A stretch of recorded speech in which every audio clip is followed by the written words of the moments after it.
Showbiz fanatics, Miss Catherine Bernardo, abay napaiyak or pinaiyak ang isang pare ang lahat ng yan. But before that, if you haven't subscribed yet to my YouTube channel, please don't forget to like, share, and subscribe at hit mo na rin ang notification bell for more showbiz uploads.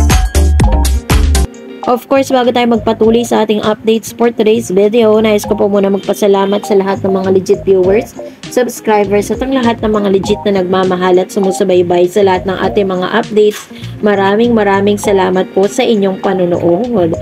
More than a month before it hits theater, tickets to the Catherine Bernardo and Alden Richards sequel movie, Hello Love Again, can now be bought.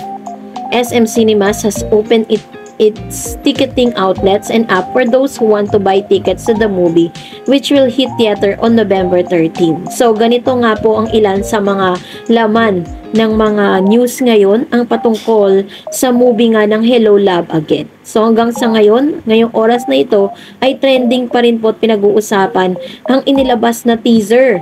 Karamihan po sa kanilang mga naging komento ay sobrang bitin na bitin at mas lalo po no nag-pop up at mas lalo pong tumindi ang excitement ng ilang mga manonood at ng mga fan ng Katden at supporters ng Katden na nagpareserba na para po sa darating na November 13, 2024 sa 73 at ngayon pong araw ay may dinadagdag pang ibang cinema na pwede pong panooran dahil nga ang dami pong nagde-demand, napakataas ng demand po ng kanila pong movie.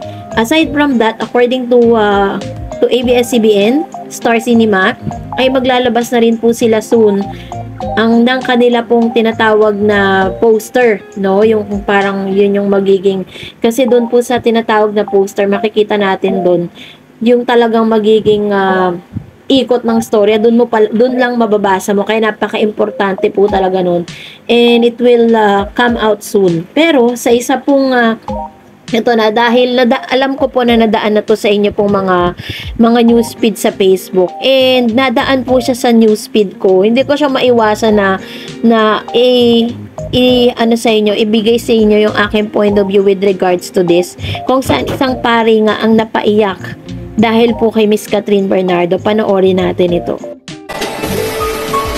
Nakita niyo, walang mga pangit na salita.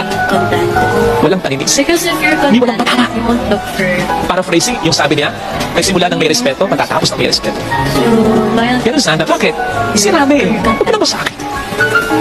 Masagme, huwag mo nang tugin para may maisalba ka. Kahit pa paano. Kasi sayang din yung 11 years. Nanay pa rin yan ng anak mo. Tatay pa rin yan ng anak mo. Kapatid mo pa rin yan. Magulang mo pa rin yan. Pag balibalik ka rin mo man ang mundo, yun pang, isalba mo yun. Kung ano yung pwede mo pang isalba. Aso ko si Sam. Kaya sana sa ginawa ni Catherine, ma-realize ni Daniel, mas loyal si Catherine kaysa sa aso niya. Kasi ang aso niya, wala naman damdamin yun eh. Wala namang isipan yun eh. Ano man ang pinagdadaan. Pero ang tao, may damdamin at isipang nasasaktan. Kaya kapag pinapatawad ka pa rin, hindi ibig sabihin, hindi siya nasaktan. Kapag pinapatawad ka pa rin, ang sinasabi doon ay, mas mahalaga ka, mas matimbang yung pagmamahal sa'yo, kaya sakit na binigay mo. Ganon ang mag-ingat ng relasyon. Kung gagawa ng ikasisira ng relasyon at kung masiraman, salba mo kung ano pwede isalba. Ganon! To the trillion times. Super love. If there is one thing that really hits my heart whenever I watch this episode, kung saan isang pare nga po yung napaiyak patungkol po sa ipinakita ni Miss Catherine Bernardo, how she handled breakups with Daniel Padilla. Isinabi po ng pare dito na naghiwalay si Miss Catherine at ang kanyang ex-boyfriend na si Daniel ng may respeto sa isa't isa. And lagi po silang ginagamit bilang best example ng isang relationship pala kahit gaano katagal, pwede pala kayo maghiwalay ng tahimik at hindi nyo sinisiraan ng isa't isa. Ganun po yung isa sa mga biggest good example na ipinakita, lalo-lalo na ni Miss Catherine, na siyang pinaka nasaktan at talaga namang sinasabi natin na siya yung pinaka sobrang dumanas ng sobrang pain according po dun sa kanyang mga nakasama at sa kanyang pamilya. At dahil dito ko po napatunayan, kaya po sobrang dami rin ng blessing na dumating sa buhay ni Miss Catherine after that breakup, because yun po yung tinatawag na good karma. Kaya naman, for now, let's spread love, love, love. At, syempre, tayo po ngayon magbabasa ng inyong mga reaksyon. Sabi po ni Ma'am Shibergy, Hige Ma'am Dars, mag-upload ka ha ng pag-promote nila movie nila. Thanks in advance to you Ma'am Dars. God bless you. Sana mag-guest sila sa unang hirit kay Gandang Umaga at Magandang Buhay. It's showtime. Tapos gawin din nila yung pass and taste nila noong HLG. Oo Ma'am Dars, nagsinungaling nga ako sa amo ko para makauwi, para manood kasi hindi pumayag talaga amo ko Ma'am Dars kasi nga single mama ko kaso ako na lang walang nag-aasikaso sa mga alaga ko kasi schooling dito sa Macau. Anyway, thanks Ma'am Dars. God bless everyone. Ayan. Thank you rin po Ma'am Shibergy sa inyo pong komento. And I am happy kasi 'di ba sa mga updates po natin at sa mga napapanood natin patungkol kay Mr. RJ Polkerson or Richard Polkerson at kay Miss Catherine Chandria Bernardo, nagkakaroon tayo ng parang me time, 'di ba? Thank you Ma'am Shibergy. Sabi ni Ma'am Daisy, hello Miss Dars, good afternoon sa pinaka-legit na vloggers. Thank you po. Batiin at sa mga supporters mo, followers mo. Isa ba ako sa pinakamasaya sa mga updates mo at thank you so much sa walang sawang pag-update sa din. Grabe talaga ang mga suporta. Ako nga Miss Dar, sana magkaroon kami dito sa Paris, France para mapanood ko ang HLA. Kagabi, pinanood ko ang Hello Love Goodbye sa YouTube at kahit ilang beses ko na pinapanood, tagos sa puso talaga, umiiyak pa rin ako. Yung teaser pa lang ng HLA kahit bitin pero ang ganda, heavy drama, iyak tayo uli. Pero the end happy ending, kaabang-abang talaga. Thank you Miss Dars sa pagbasa ng comment ko. God bless us Kat din. Ayan, thank you Ma'am Daisy.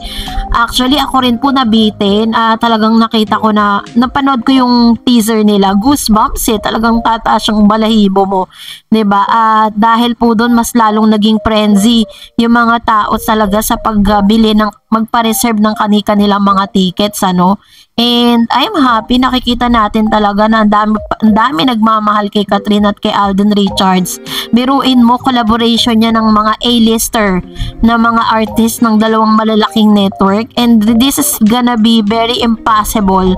After 5 years, by God's will talaga nangyari siya. So alam natin na this is gonna be the best plan for them ng Diyos, diba? So, salamat po, sabi ni Miss Benga Azucena.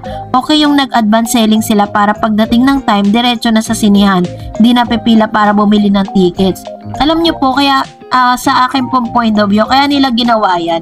Nangyari siguro yung mga times na parang halos wala na silang maibentang tickets sa mga panahon na pinanood ng mga tao to. Kaya nag-advance selling na sila. And then, sabi pa ni Ma'am Shi, sabi pa ng isang viewer, Kat din lang talaga, Alden and Catherine lang, walang main, walang sanya, loser, accept, hi. Lord, thank you so much, you're so good, amen.